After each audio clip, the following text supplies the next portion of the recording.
And it's on. Right. Okay, so this So is... do you want to do the... Oh, sorry, go ahead. No, I was just going to say this is the first episode, or maybe it's episode 0, because I don't even know if it'll make it on there. Episode testing. Episode 0.5 There of you go. a I like podcast that may or may not exist, that may or may not, that doesn't have a title, and a very shaky concept. So, thanks for being the first, or maybe not, guest. The non-guest, the non-visitor. For sure. So the premise that I've come up with so far is to go through my phone and find, I was telling you a minute ago, to find the most interesting people on your phone, and then to drum up a conversation with them for a podcast basis.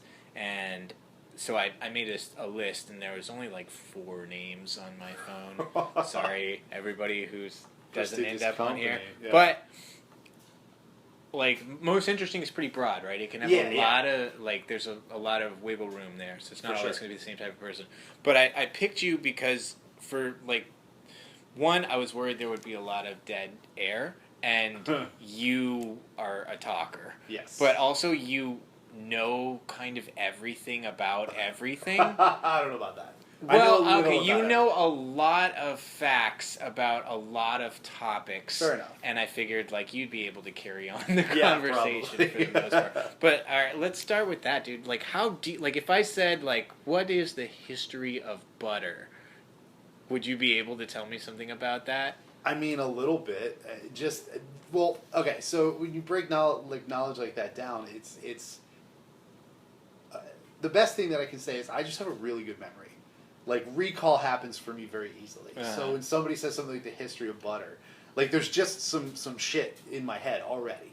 I don't know any specifics, but I can kind of get the basics. One of them is, human beings have always, especially when starvation was a real problem, we're always looking for calorie-dense food. You want to eat something and produce something that's going to keep you going for a couple of days. So butter is just a way to put more fat, more calories on your food. That's what it's for. That makes sense. And it's essentially condensed cream. You're just taking cream, which is liable to go bad really easily, and to be perfectly honest, not very pleasant to drink before the discovery of sugar. Just pure cream is not really something you usually want to mess with. And you're just condensing that down into a really calorie-dense, more durable than cream thing. Okay, but see, this is my point, though, is we're talking about butter. Right. Is this all conjecture, or did you actually read something and pull it out of a source? So I have these facts that are sort of flying around, and to be perfectly honest, I probably shouldn't reveal this, but a lot of times I'm just connecting the dots and assuming I'm right. But quite frankly, in my experience, I'm usually right. I do that because it usually works, frankly. If you everything in the world is going to work on some logical basis. Shit doesn't just come out of nowhere.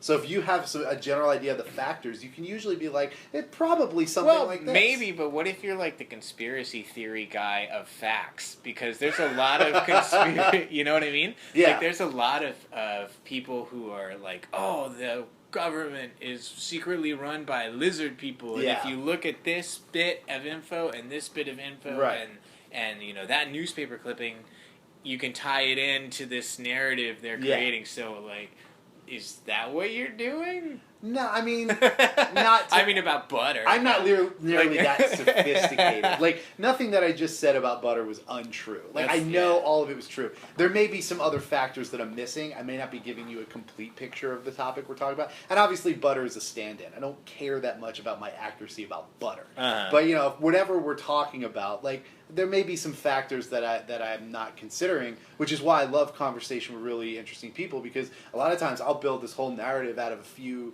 snippets of information that are in my brain somewhere, and somebody will be like, yeah, but what about this? I was oh, I've never thought of it that way, and then that just sort of, and I'm fascinated by and generally pretty good at just sort of reshuffling the deck on the fly. Well, if we accept that premise, and that means this, and then that means this, and then that thing that I said might actually work this way. And that's just fascinating to me. Just sitting there with somebody and going, well, what if? And then just discussing the ramifications of what somebody just said that I hadn't considered before. That's just fun. Yeah. But, how do you decide what topic to even look at? You mean like to find information? Yeah, so like how you're almost always reading, right? I'm usually reading if I can't read, like when I'm in the car, I'm usually listening to podcasts or YouTube videos. Yeah. And that sounds really high-minded, like, oh, I listen to podcasts, and I'm definitely not high-minded, dude. Well, it's like I listen to like people like Sam Harris and Jordan Peterson and Milton Friedman and all of these like kind of big thinkers. But like that's like half the time. The other times, you know, I woke up in the morning and I was kind of futzing around on my computer before I got a shower, and I saw a video that was like, you know, the history of the Roman gladius, and I'm like, I would like to know that. So on my way to work, I'll throw that on. So you're like your like social media algorithms or whatever just start throwing totally you that. Just I'll like, get here's everything things you wanted to know about tinkering.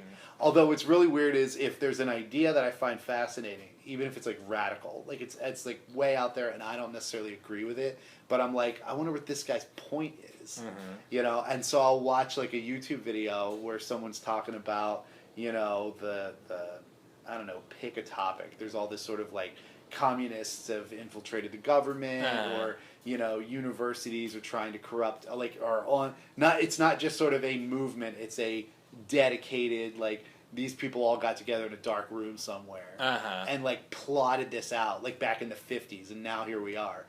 And I'm like, well, that's kind of like, let's see what his points are. And I'll listen to it skeptically, and they might make some points, but I'm like, okay, well, I don't know that. But then, like, the next day, my YouTube homepage is like, you know, there's an alien satellite orbiting the Earth, and no one knows why it's there. And I'm like, I don't I've know gone too far down the rabbit hole. The other rabbit hole is coming forward. Back a little bit. Exactly. Right? But that's also fascinating, too, because sometimes you come across some just entertaining stuff.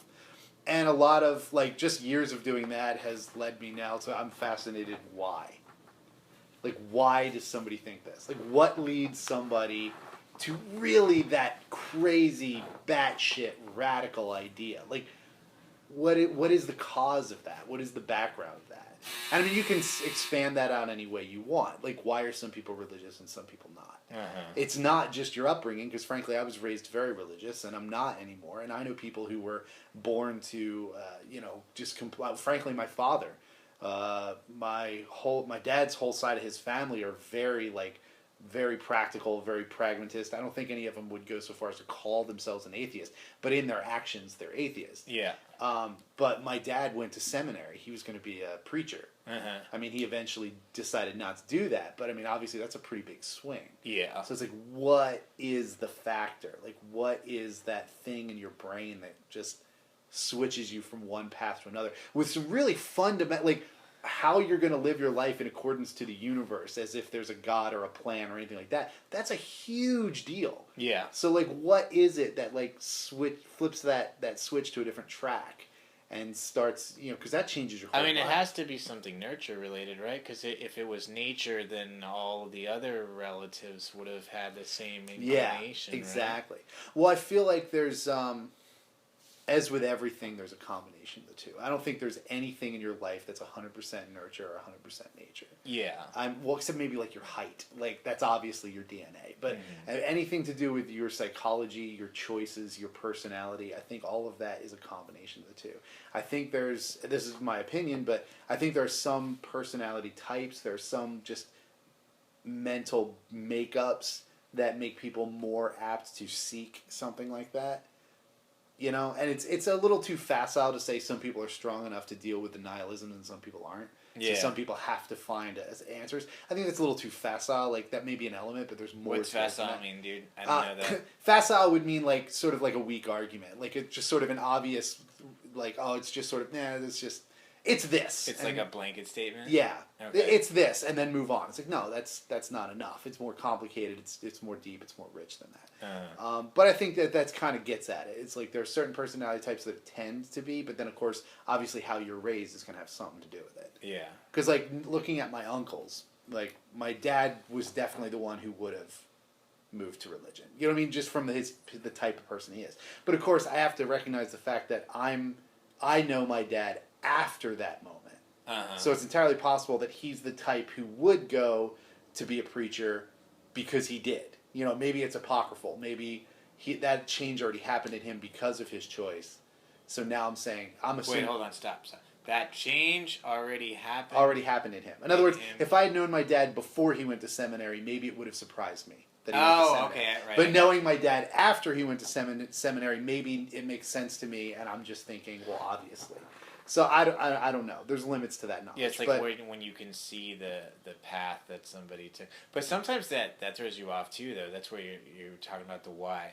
Like, so I just gave you this book, which I haven't even read. I just gave it to you for your birthday, called The Way of Men. And did you look up anything on that author? I have some basic info. Yeah, so it's a guy named Jack Donovan, and like the premise of his book seems interesting, but there's parts of the guy that I find like, ooh, that's kind of creepy and off-putting. Like, but at the same time, so I was watching old YouTube videos about him, and he's like, for anybody who's too lazy to look him up, or for the 0 listeners that I have, Jack Donovan is an author. He's like openly gay, but also like openly anti-establishment, very masculine icon, not in a gay way at all. Oh yeah, just traditional masculinity. Yeah, super like kind of right wing, but at the same time he's also like this Nordic, like on the verge of white nationalist. Yeah. So. But in old YouTube videos, I guess he wrote one of his first books, or maybe it's his first book, was about like gay culture and how it was going down this path that he thought was kind of weird. And in that video, it's either a YouTube video or a news story, but he looks like a completely normal guy. Yeah. In like a polo, and he's a little chubby. Yeah. And then you look at him now, and the guy's like jacked with this like Charles Manson hair, like shaved head, and it's like. What's the why there? Like, what triggered that guy? Because he was already an adult. To suddenly just switch. Go off the rails. Well, I don't even know if it's off the rails, because, I mean, he seems to be pretty together. Well, not necessarily even off the if rails. You don't agree with everything he does. Not off the rails so much that he's crazy, but definitely he's there was a radical like, there's a push out to the far territory. For sure. I think some of that... See, and talk about the why. This is always so interesting. So, like, I've had a couple of friends who also said that, you know... Gay friends who are like, I don't understand why. Like, I understand that, you know... Okay, so a friend of mine, his name is Mike, he made the point that he felt like it was sort of an internalized homophobia to be so convinced that being gay is somehow has to be so different from just being another guy. Yeah. So he's like, that idea pushes a lot of the gay community to be... like, to sort of divide themselves, to stand apart. Yeah, I get in trouble with my wife for this all the time, because whenever I see, like, there's this fucking cologne advertisement on YouTube recently, and it was like, I kind of thought it was maybe, like, women were supposed to be into the guy, and he's like, he's real thin, and he's real feminine, and he's dancing around, and, like, gold lions and stuff are popping out of his chest. That's interesting. And it's a commercial for, like, some cologne, gold, and I was telling my wife about this, and it's like, it's so weird, and it's super gay, and my wife was getting mad at me, but I was trying to say, like, well, that's not what I mean, even I just use the word gay, but that's not what gay is, because like David is super gay, but you wouldn't know that. Our friend David is super gay, but you wouldn't. It's not the first thing that you would identify that comes him to mind, and there are many other facets. It's not the very first classification, and there's many other facets to his personality as well. Like you could spend hours with Dave, and his sexuality just not even be it doesn't come up, right? You know what I mean? But at the same time, he might just be like, oh yeah, I love EDC, I love going to these giant raves with a bunch of other gay dudes and just getting down. And it's not that he's like, he hides that shit. He just doesn't, it comes up when it's relevant. Exactly. It's not his whole being. It's not who he is. But just going back to the conversation I had with my friend Mike, he was like, you know, on the one hand, I understand when you have sort of a marginalized or oppressed or whatever word of the day you want to use, when you have a minority group, you know, there's usually a drive to set yourself apart. Yeah, that makes sense. That's true of any group. Because it's like an us versus them mentality. It's an us versus them. Been putting you down for so exactly. long. It's also that pride. It's that sense of like, you think that we're just this, but we're going to be so much more than that. Blah blah blah. Having pride in yourself, and that happens in any minority community or any set upon community anywhere.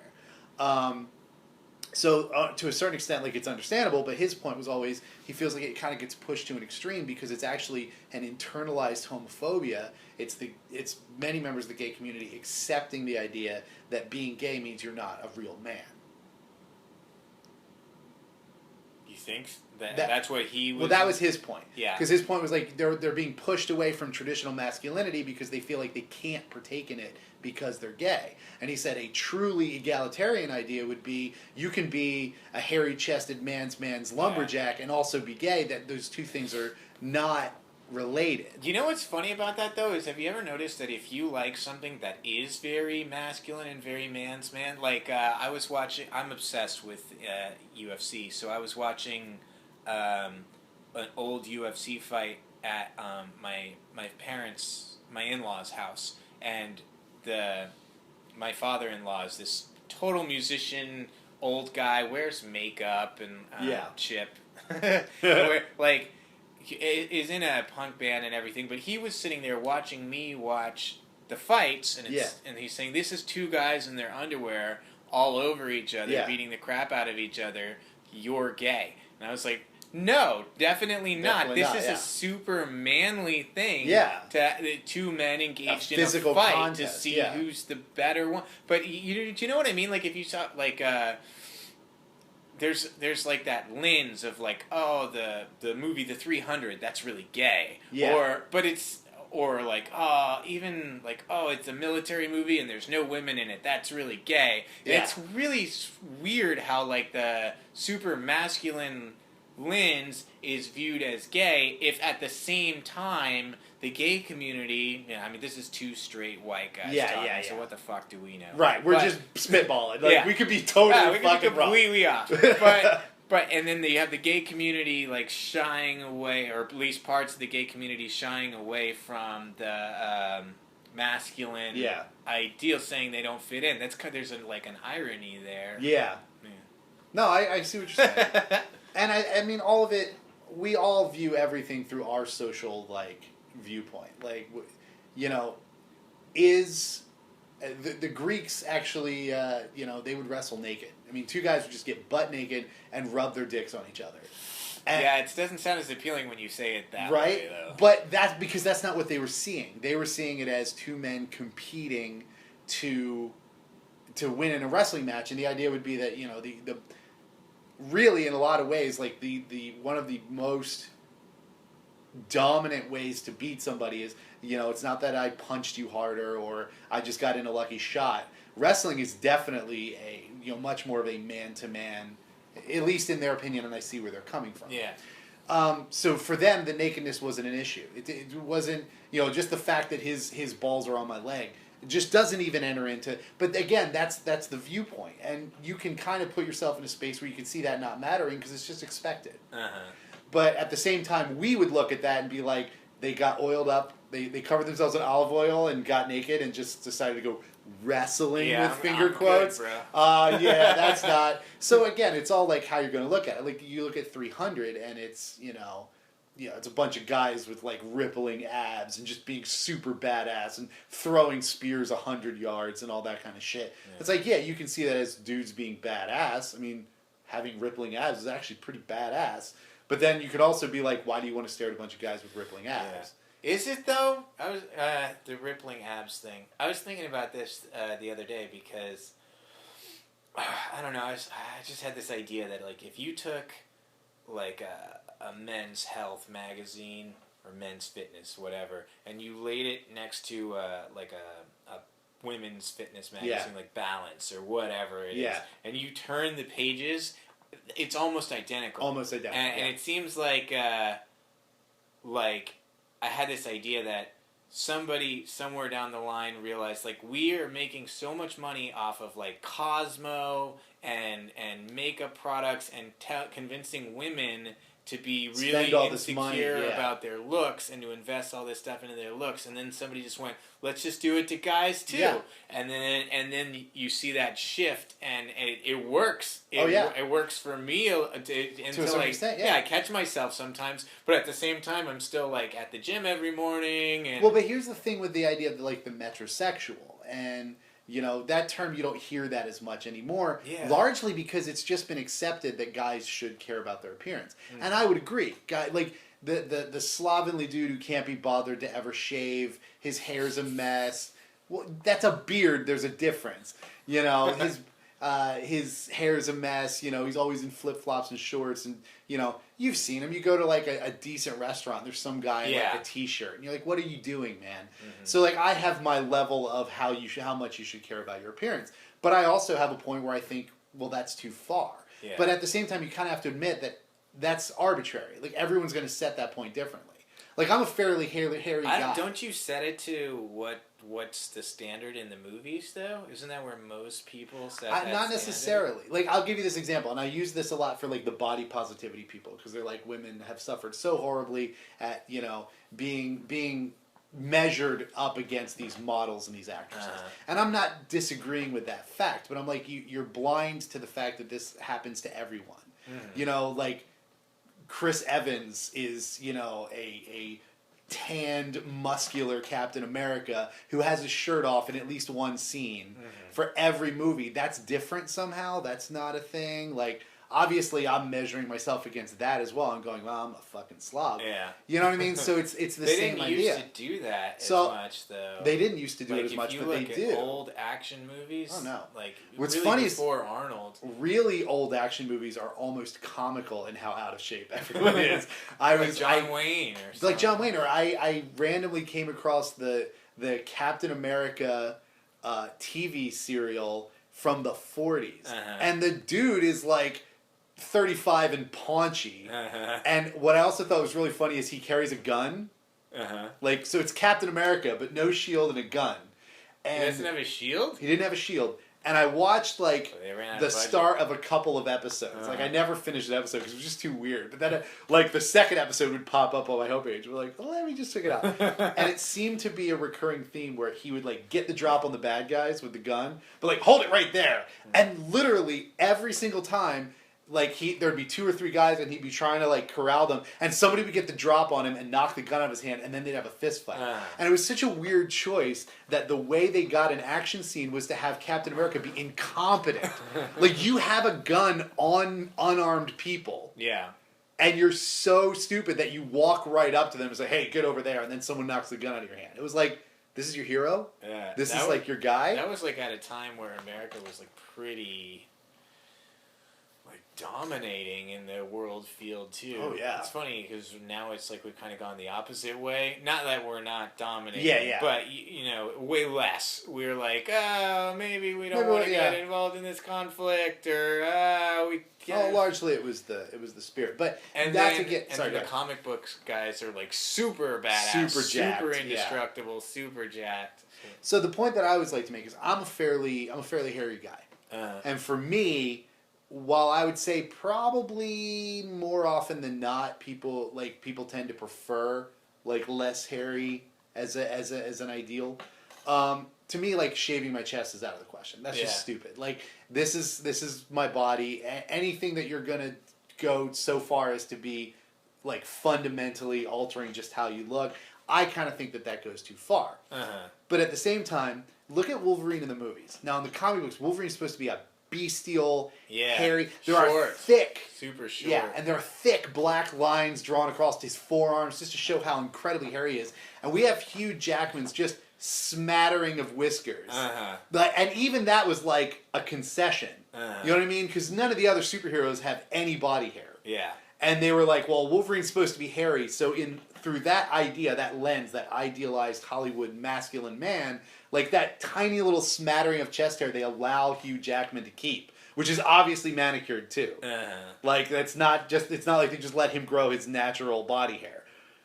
But that's like the hairy Wolverine superhero. Yeah. So it's like, to say that there's no image manipulation on all sides is, I'm sorry, it's just it's dishonest. Yeah, I don't think anybody's arguing that though. I just want it's just weird, like. Yeah, it's weird How that happened and how we all kind of bought it. Well, I was gonna say I remember like making fun of like we used to call I had a coworker and we used to call him Metro for being metrosexual because he was the one he was like late to my birthday party one year because he wanted to buy new shoes to go to my birthday party and we were all like, dude, nobody would have cared about your shoes.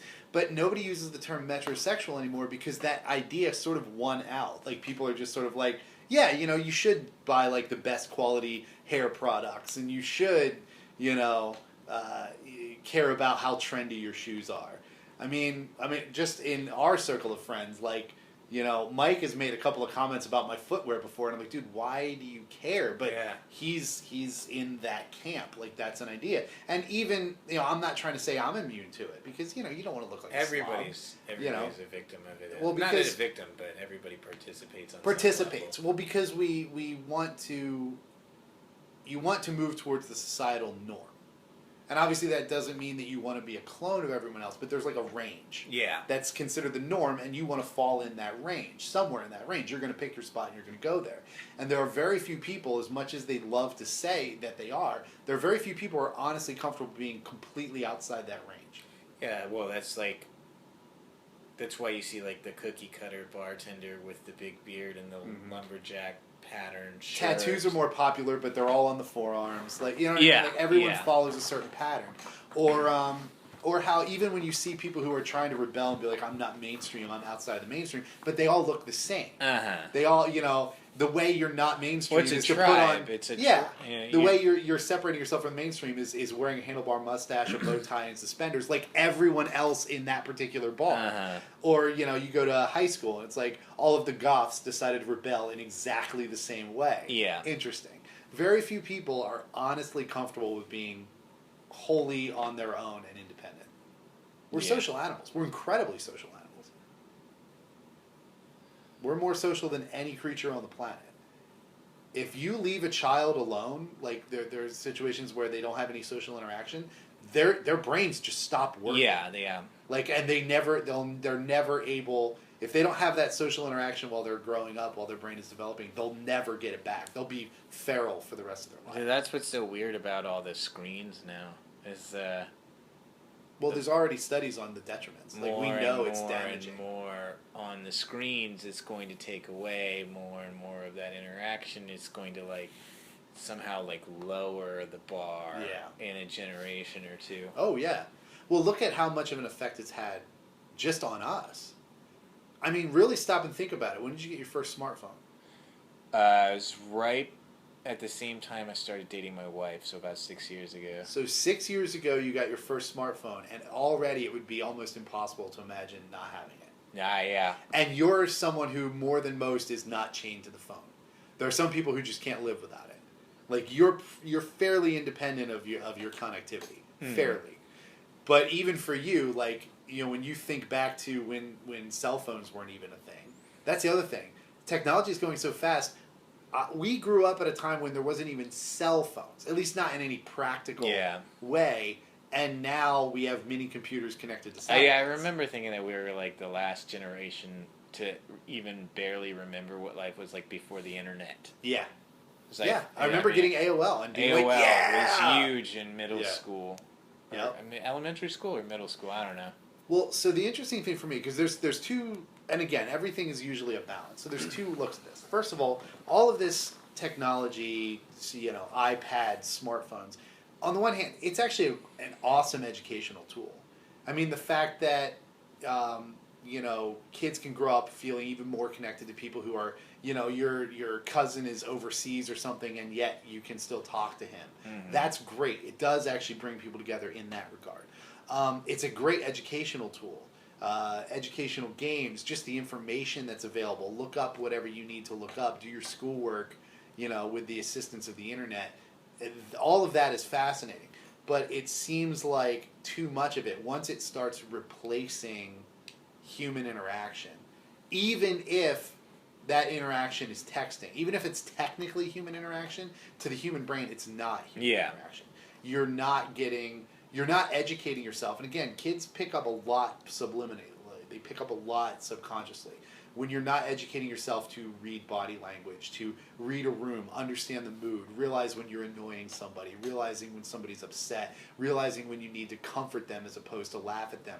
All of these things are nonverbal, face-to-face interactions that you need to learn how to perceive when you're fairly young. Yeah, and like that makes sense because there's like more and more autistic kids.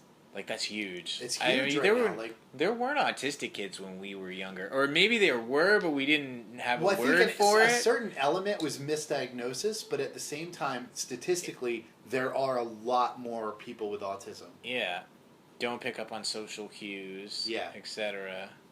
Yeah. Screen time. Do you think it's going to swing back though? Yes. Like, because so do I. I think it's kind of like the Wild West right now. Yeah. And it's like everybody's got a gun on their hip, and it's you know, showdown in the saloon, or like Twitter wars, or fucking Trump, or whatever it is. But I think that like eventually, we're gonna absorb it over a generation or two, and then kind of filter out, etiquette and what's acceptable and how much you should be on it. Yeah. Just like, like the car, where before you would get a car, and they would deliver it to you, show you how to drive it, give you a 20-minute lesson, and then send you on your way. Yeah. Now it's like, no. There's like driver's licenses and freeways. Rules and yeah. Yeah. And so much of... I hope it swings back otherwise. Well, I think everything's a bit of a pendulum, and I think you can already start to see it. So, for example, at least in our circles, I think, there's definitely an interest and there's definitely a idea to going back to nature. There's definitely like more of a push. Like when I was a kid, nobody went hiking. Mm-hmm. You know what I mean? Nobody talked to... I mean, I knew some families who went camping, but there was the camping families and the non-camping families. Now there's definitely an interest in like, oh, I've never been out to like the park. What would it take? Or let me just go spend a weekend in a cabin in the woods just to see what it's like. Mm-hmm. There's that. I go hiking every weekend because I need to be back in nature. You know what I mean? I feel like everything kind of swings, and people start to realize that being shut up in one room all the time, like never really doing anything outside and with human interaction is maybe not good. But you usually don't realize it just the way the human brain works. We don't realize it until it gets bad. And another example of that is and it's weird how fast it happened, but since 2012 roughly, there's just been this freeze of all controversial ideas on a lot of university campuses. And I know a lot of people have talked about this, and there's always sort of like it's controversial to a certain extent. But one thing you kind of have to accept admit is that there was no pushback. There was no pushback. However crazy you wanted to be about, complaining about buzzwords and microaggressions and expanding the definition of offensive behavior, there was very little pushback. And just this year, we're starting to see like certain universities, certain presidents of universities being like, no, your safe space is not valid. If you want to have a safe space, go back to your dorm. Like, we're not coddling this. What's going on at Evergreen College right now, the state legislature, because it's a state-funded school, there are several members of the Washington state legislature that are like, you know what? If you're going to literally shut down your school to the point where nobody's had classes for 4 days, we're just going to pull funding from that university. We're just going to stop paying for it. Because right now, people are paying for you to be a child and throw a tantrum. And so you kind of, like... things tend to move in one direction until they reach a point where everyone's like, this is ridiculous. Mm-hmm. And then you start to see the pushback. Then you start to see things swinging the other way. So it goes by decades, but I think it's going to happen. Right on. So I'm going to shift gears completely here. Sure. But I want to get this in because it's also one of the reasons why I decided to have you as a guest because I think it's just a cool concept. But you are in the process of creating your own board game. Yes. Now, is there like a lot of market for board games? Because I feel like our circle of friends, will play games, but I always felt like that's kind of a small niche. Yeah. Well, it is definitely a niche, but it's a growing niche. Actually, a large segment of Kickstarter and Indiegogo and those kinds of websites right now are getting games started. Uh-huh. Video games or like games, like old school games? Yeah. A big part of that is actually tabletop games. Now, of course, that means that there's a certain amount of market saturation. So as with anything, you really need to be in the very tip top of quality before you're even considered. But I'm arrogant enough to think that that's something I can pull off. Yeah, well, everybody is, right? Right, yeah, exactly. So there's about I think it's an 80% failure rate on Kickstarter for tabletop games right now. Mm-hmm. When we consider most entrepreneurial ventures have like a 90% failure rate, that's not all that daunting to me. So plus, I know that I'm fairly good at game systems. And I know, we both know a couple people that are fairly good with business and marketing. Yeah. And Dolph right now is about to go into Kickstarter for his card game. Mm-hmm. So now he designed the game. He picked his design specifically because it's very cheap to produce. Mm-hmm. So therefore, it doesn't take that much investment capital. Yeah, it's a deck of cards. Like, it's really not. Like, for me, it's going to be a couple different decks of cards and a whole bunch of dice. It's not incredibly expensive. It's not like a full board game. Where you need all these pieces and stuff, but it's not going to be necessarily cheap to produce. But that's actually something I'm getting to the point in the game design where I'm actually starting to look at if somebody could make this stuff for me, and it's actually less expensive than I thought. Oh, nice. But no, I like it. It's a pretty cool concept. It has. When I sat down to do it, I had the idea, and then I was like, okay, how should it work? And, the premise is easy. Now. But how do you come up with the idea and go like, okay, that's the idea? Because I can sit here and come up with a bunch of things that I think are cool, but then to commit to one and stick. Well, so that's what I did. So I have 4 tabletop games that they're in a file on my computer somewhere, and I eventually want to develop them. But obviously, a nascent idea might sound awesome, and then when you go into development, you got to tweak it. This game is not what it was when I first envisioned it. But what I did is I sat down and I said, what are the elements, like, what are the factors that make me really like a game? Mm. Like, because I've played enough games where I can be like, I hated that game was all right, that game's cool, I fucking love this game. Uh-huh. And it's like, try to really break it down, and sometimes that's hard because, things strike you on a subconscious level, and you might not be able to articulate why you like it. But like really kind of sit down and try to analyze it. And so I kind of saw it as a few different things. One, the amount of random elements has to be balanced, because the games that I really hate are the ones that are totally random. Because it's like, I could sit down with somebody and flip a coin and just sort of see what happens. And that's going to be about the same amount of fun. You can dress it up with a board and a whole bunch of other things, but if it's nothing but like the randomness of a set of dice and there's no strategy involved, I don't care. Yeah. You're not happy when you win because you didn't have anything to do with it, and you're not even that upset when you lose because you didn't have anything to do with it. So, what's the point?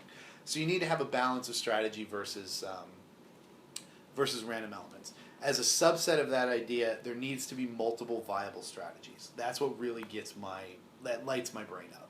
It's like I can take one of several paths, and all of them are going to be possibly successful. Mm. You know what I mean? Like, there's some games where, and this is going back old school because I haven't played this game in almost 10 years, but like Magic the Gathering, there were certain types of decks, there were certain strategies that were clearly superior to the others. So it was sort of like, yeah, you're giving me multiple options, but you're also kind of pushing me in one direction by how much more viable this is than something else, or how much easier it is to succeed this way than it is to succeed the other way.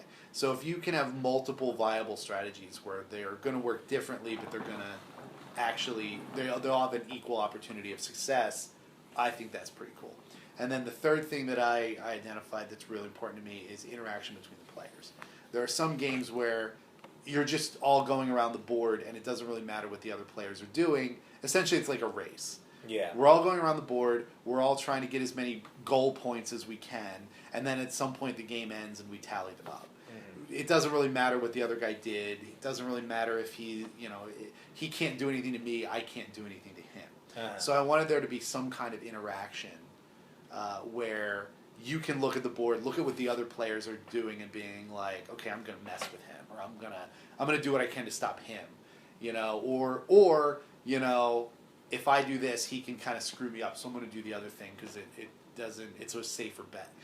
That's just fun to me because it keeps people engaged, especially if you have a large game like there's 4 or 5, maybe even 6 players. Mm. If there's nothing for you to do while everyone else is taking their turn, you're gonna be bored. How long have you been working on this? Really focused working on it. It's been kind of tossing around in my head for, at this point, almost a year, honestly. But I've really been working on it for about 3 weeks, 3 months. Yeah, dude. No. And that's generally how things go with me. I kind of need to bounce something around in my brain for a little while, just kind of ruminate on it, and then. It's weird for me, but it'll just click and it'll just be okay, and then I'll just burn through. Yeah. What I'm doing. How close do you think you are to finishing? The design is done. So the design, and then you just have to. So I just have to make the materials and test it. I'm sure there's going to be some blind spots that I didn't think about that are going to come up in testing. There's also a couple of questions where I don't really know where I want to go, but they're largely cosmetic. Uh-huh. So for example, there are heroes that you recruit. The first part of the game is you recruit a team of 3 heroes. Mm-hmm. And each hero has sort of different abilities, and that's going to determine how you're going to play the game, how you're going to try to win. Mm-hmm. So one of the thoughts was, well, I can kind of create these heroes, create personalities for these heroes. It's Rhaegar, the Berserker, and, get an artist to draw up, a long-haired, classic Conan type character, and then it's Merlin the sorcerer or whatever I want to do, or that takes a lot of investment, and or I can just call them by a job title, I recruited a knight, a thief. Yeah, I get you. And it's which one's better, and there's different people have different opinions on that, so I want to ask a broader range of people what they think will be better. I think a large part of it's going to depend on how good an artist I can get. Because if I can get an artist that really creates a personality, I think a named hero, it would be really cool. Uh-huh. But if it's more of I want you to identify with this person as a hunter, then I'm just going to go the hunter route. But so there's a lot of that's going to be testing, seeing what most people like, what they don't like. But as far as the mechanics of the game, for the most part, they're set. All of the cards are written down. I have a big file with all of the text, everything that's ready to go. I just have to start printing these things out and really get it on it. So I'm hoping in a couple of weeks to have a dinner party where I'll make everybody delicious food, and in return they'll play my game. You're trying to sell us on the food. Well, I mean, I go with my strengths. But if I was going to start a business with your skills, I would do those Southwestern egg rolls as a frozen food. Oh, yeah. At Trader Joe's. Those things are ridiculous. I really was thinking about that, actually. I need to look into what that would take. Because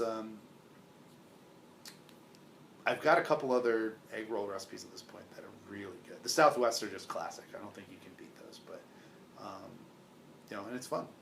Do you think that it's because we live in LA, or is it something larger at work that everybody has a side project, or you know what I mean? It's you have your source of income, but then you also have a passion project that you're an iron in the fire that could lead maybe to something much bigger than what we're all doing, I'm certainly guilty of that. What do you think? I think part of that is LA because there's always been that starving artist element. People are a little more comfortable with the idea of this is what I do, but this is what I do for a living. Yeah. But at the same time, I think there's a lot of Etsy and stuff all over the country. Technology has made it easier to have a side hustle. Like, I know people who they buy and sell things on eBay, and based on their return, like they'll catch a really good deal, and then they'll just turn around and resell the item for maybe like $5 more, $10 more. It's a lot of work for $5. Well, I mean, except that they kind of have their system down, and it's actually not that much work because of it would be a lot of work if you were going to auctions all the time. Kind of like the old antique store kind of idea. It would be going to auctions all the time, hoping to be able to get something undervalue and then take it back to your storefront that you have to maintain and hope that somebody will buy it for. And frankly, even in that case, this is like $20, $30 more than you paid for it. But of course, economy of scale. You do that for a whole shop and you make a living. But it's still a lot of work. Yeah. The technology has actually made it easier to do that than a traditional storefront. As like you said, with Etsy shops, like, there's people who they're fairly talented artists, but they're not necessarily good enough to, sell their work to a national thing. But people will absolutely buy something they designed, a little oil painting or something for $50. Sure, absolutely. And technology has kind of made it easier to do that. And I think another element is, frankly, it came out of the economic downturn. I mean, you can see national publications, magazines, channels, things like that, dedicated to what's your side hustle, basically. Like, I think that after the economic downturn in 2008, people again sort of were like, well, I had to do something extra for money, and then it's actually fulfilling. Like, a lot of people like having something you're working on that you're seeing develop. Yeah. Even if it doesn't make you a lot of money, that's not the point. It's almost like your hobby, but your hobby is a business that actually might make you some money. I mean, frankly, that's kind of like what it is with the game. Before I started working on the game, I wrote Pathfinder campaigns. It's just little things that I did that felt good, that I liked doing, and that I enjoyed watching it develop. It's just, this might actually leave my living room. So. That's interesting. Yeah, man. Well, we're getting to past the 45-minute mark, so I have no idea. How long do you think a podcast should go on for? I think more some than of them go super long. Some of them go super long, but I feel like more than an hour, you need to be somebody. Yeah, right. I know what you mean. It's like you listen to podcasts. It's like Rogan will be 3 hours. Yeah. Some other people are, I'd say the average I've seen is about an hour and a half. Yeah, Sam Harris is like 2 hours. But these are names, like these are guys, and there's an element of trust when giving somebody that much time. Yeah, for sure. It's like, I know Joe Rogan is going to be interesting. I know I'm going to get something out of Sam Harris talking to some guy for 2 hours. That was the challenge to myself of like, why should anybody listen to this? Like, when I'm not an expert or authority in anything, anywhere, at all.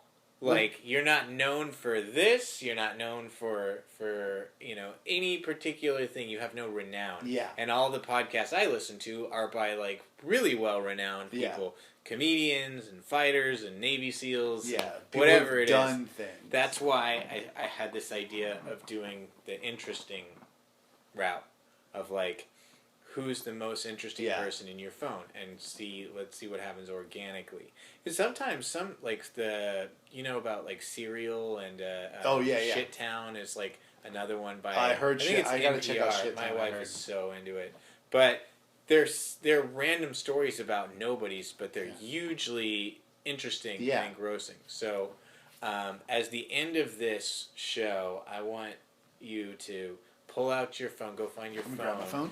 And then I'm going to ask Josh to go through it and find me, between 3 and 5 people in his phone that he thinks are the most interesting people in his phone, and just give me like a little 1 or 2 besides you blip about them. Yeah, well, obviously, besides me would be good. And I should actually write this down. Or, it's recorded. I'll figure it out. I can go back and listen to it. So let's see here. And I'm already going to be doing Nick, so if you can find somebody other than Nick. I was going to say, Nick is definitely going to be one high on the list. Let's go other than Nick. Interesting, however it's defined you. But you know what, like, where you're... Somebody where if you were to go to a party and you knew that person was going to the party, you're like, oh, all right, good. This is going to be... Like, this is a character. Oh, yeah, no, definitely. And then after this, I'm going to get the contact info of those people and reach out and see who's willing to come on after Nick. Fantastic. Yeah, after Nick. So, yeah, Nick is definitely going to be one.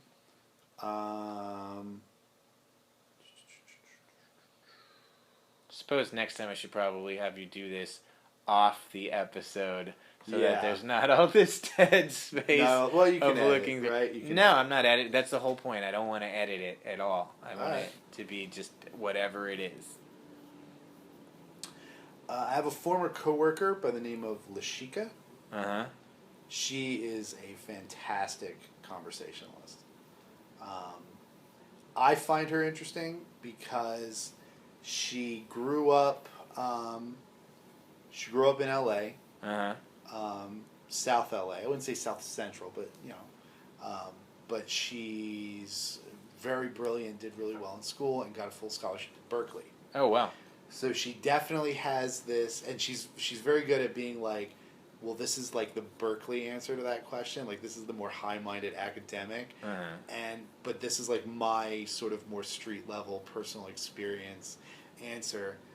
She's very open to talking about anything. Okay, so cool. Well, let's put her down as one. Yeah, definitely, because I've had so many fantastic conversations with her. Okay. Let's see.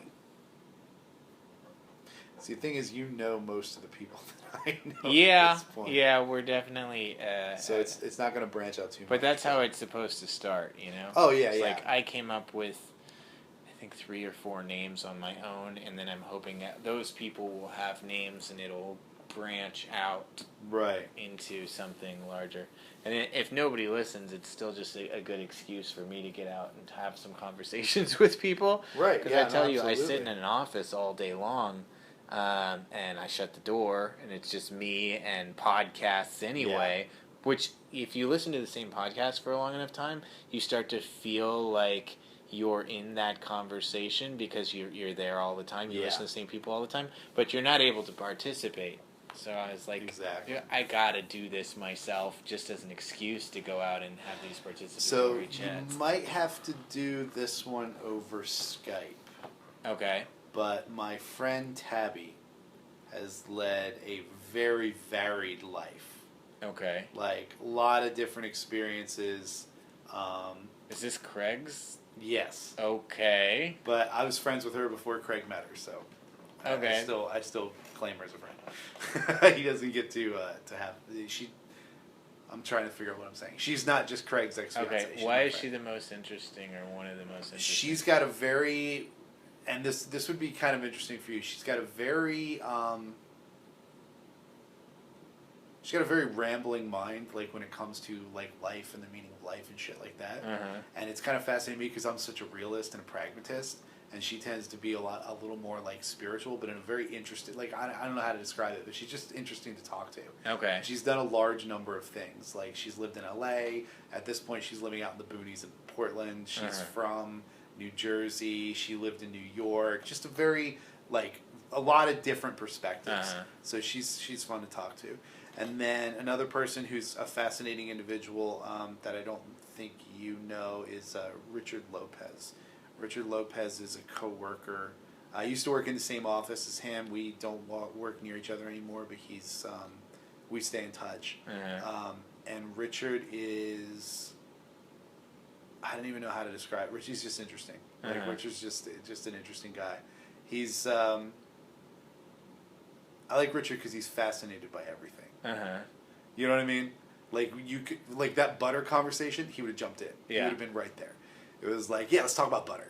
Like he's a fascinating guy. He might not have like the super nerdy knowledge base, but if you bring the information, he'll discuss it. You know what I mean? Like, whatever you've got, he's willing to talk about. Cool. And I like talking to Richard, too, because I tend to be a little less people-oriented than most. Like, probably a little lower than average in my orientation towards the human element.